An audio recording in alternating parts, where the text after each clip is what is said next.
कहानी धैर्यदेव और धूर्त राजा। बहुत समय पहले की बात है। हिमगिरी पर्वत के पास एक छोटा सा राज्य था, शांतलोक। इस राज्य में लोग शांतिपूर्ण जीवन जीते थे और सभी एक देवता की पूजा करते थे, धैर्यदेव। यह देवता न तो युद्ध के लिए प्रसिद्ध थे, न ही शक्ति के लिए। उनका आशीर्वाद केवल उन्हीं को मिलता था जो कठिन समय में भी संयम और धैर्य बनाए रखते थे। संकट की आहट एक दिन पास के राज्य का राजा अहंकारसेन ने शांतलोक पर आक्रमण कर दिया।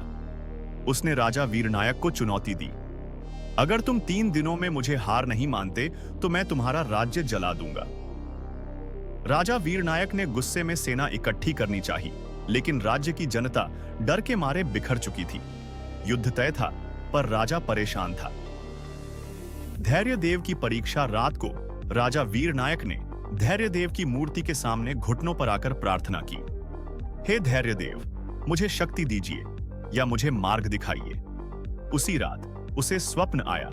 उसमें धैर्यदेव प्रकट हुए, एक शांत चेहरे वाले देव जिनकी आंखों में कोई भय नहीं था।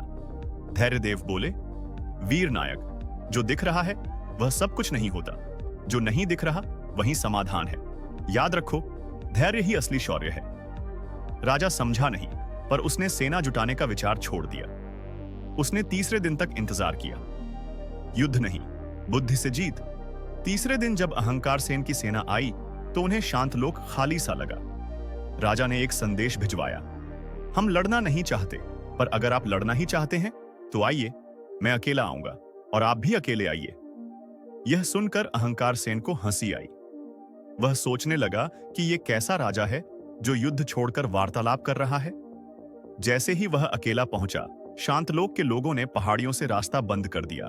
न तो उसकी सेना आ सकी, न ही वह लौट सका। राजा वीरनायक ने उसे बंदी नहीं बनाया, बल्कि एक शर्त पर छोड़ा, अगर अगली बार तुम युद्ध के बदले संवाद चुनो तो तुम्हारा स्वागत होगा। अहंकारसेन को पहली बार हार अपनी ही चालाकी से मिली और वह समझ गया कि शक्ति से बड़ा कोई शस्त्र है